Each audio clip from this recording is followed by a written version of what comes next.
Today we're making chili and cornbread. Hi everyone, welcome to Black Cat Kitchen. I hope you're doing well. Today we're making a perfect autumn meal, chili and cornbread. This isn't your average chili. This chili goes the extra mile by making our own chili paste that will flavor the whole dish. We're also using braising steak rather than ground beef, so that it has a nice, delicious texture. This recipe has a lot of ingredients, but don't be scared, it comes together really easily, and it's pretty hands-off as the oven does most of the work. So let's jump right in. See the description below for a list of ingredients. I'm using 250 grams of pinto beans in this recipe.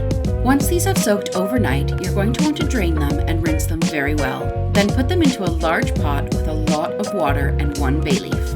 You want your water to come at least an inch above your beans. Turn these on to medium-high heat. These will need to cook for 2 to 2.5 hours until they're tender. While your beans are cooking, make sure to skim any of the foam off the top of the water. I'm using 3 different types of dried chilies here. You can use whatever chilies you prefer, but I'm not a big spicy fan, so these are a more mild heat. These chilies came from the Cool Chili Company. This isn't a sponsored video, but I love their products so much that I really wanted to shout them out. They're a woman-run business here in the UK, and they've really brought those flavors that I miss from home right back into my life. These 2 here are both poblano chilies, just a slightly different variety. This one is a mulatto, and this one is an ancho chili. They have a lovely, smoky, raisiny flavor to them. This is a pasilla chili. It's slightly warmer, about a 4 out of 10, and it has a lovely, smoky aroma to it. Pop your chilies on a baking tray. You want them to get nice and toasty so all of those flavors come out. We're going to pop them in the oven at 200 degrees Celsius or 400 degrees Fahrenheit for about 5 to 10 minutes. And you know they're ready when they puff up and they have this nice crinkly texture. Once they've cooled, I'm removing all of the seeds from inside the chilies. That's where the heat is. If you want a little more heat, you can leave a few in, but definitely don't leave them all in or it'll blow your head off. Into the bowl of a food processor or a high-powered blender, we're going to add all of our chilies. We're also going to add 500 milliliters of water from a recently boiled kettle. Not too hot, just warm enough. Then just blitz it all together until you have a nice, smooth paste. We can always add more water if we need it. It already smells so amazing. Now we're going to pour our chili paste into another container so it can cool down. I'm using about 800 grams of beef chuck here. I'm cutting them into smallish pieces so we get a nice browning across all of the pieces and we have a nice texture when they're all finished cooking. Just spread your meat on a baking tray and pop them in your hot oven until they're nice and browned. This saves us having to brown them in batches in the pot. Once the beef has some caramelization on it, take it out of the oven. Into a large pot goes a few tablespoons of olive oil and 1 red onion finely chopped. I like red onion here because it adds a nice sweetness to the chili. In goes 5 cloves of roughly chopped garlic. Once your onions and garlic are really fragrant, you're going to start adding in your spices. 5 grams of chili powder. You can add more if you want it more spicy. 15 grams of cumin. 20 grams of sweet smoked paprika. And 15 grams of dark cocoa powder. I know cocoa powder sounds unusual, but it's actually a very common ingredient in Mexican cooking. It adds a real depth of flavor. We're going to add in 200 milliliters of good quality beef stock here, just to loosen everything up. Now we'll add in 680 grams of passata and 800 grams of chopped tomatoes.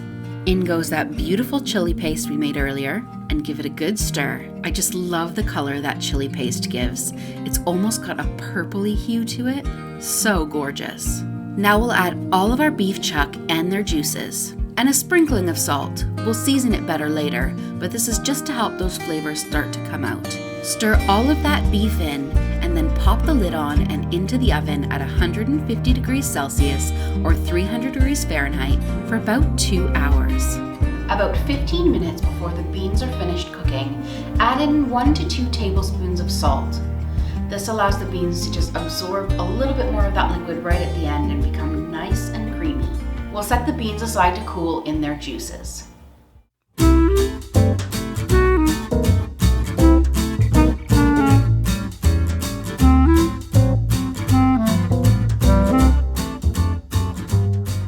It's been about 2 hours and I pulled the chili out of the oven.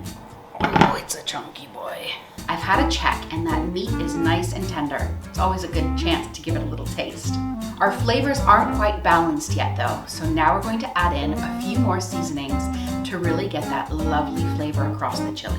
In goes 50 grams of dark brown sugar, 50 grams of apple cider vinegar, and 20 grams of Worcestershire sauce.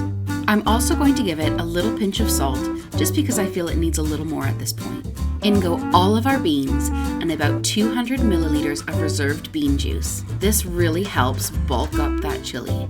I've turned the oven up to 170 degrees Celsius or 325 degrees Fahrenheit. We're going to put the chili back in without its cover on for about 45 minutes to an hour until it's nice and thick and reduced. When the chili has about 15 minutes left on the timer, it's the perfect time to pull together your quick and easy but delicious cornbread. Into a bowl goes 156 grams of plain or all-purpose flour, 156 grams of yellow cornmeal, 132 grams of sugar, and a pinch of salt. We'll also add in 15 grams of baking powder. We'll give that a quick mix together and pull together our wet ingredients. To 240 milliliters of milk, we're going to add in 75 grams of melted butter and 1 whole egg. Give that a good whisk so that the egg breaks up in the wet ingredients. We want to make sure it's nicely incorporated so that we don't overmix our cornbread. You'll want to create a well in the center of your dry ingredients. Pour the wet ingredients into the well and give it a stir to mix it all together. A few lumps are fine here, just don't overmix it. I like to use a large scoop to scoop my cornbread mix into my muffin tins. You can also do this in a 9-inch pan or even a cast iron skillet if you have one. Crank your oven up to 200 degrees centigrade, 400 degrees Fahrenheit, and these will cook for 15 minutes as muffins, and about 20 to 25 if you do it in a 9-inch skillet or pan.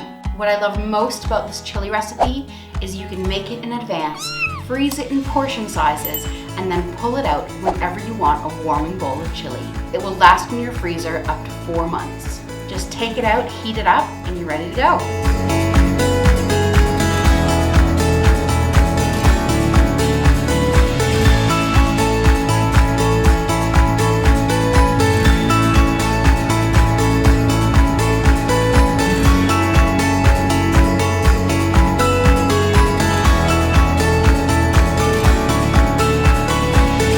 Still hungry and are looking for dessert? Check out my cinnamon buns up here. And don't forget to subscribe. Thanks so much for watching, and we'll see you next time.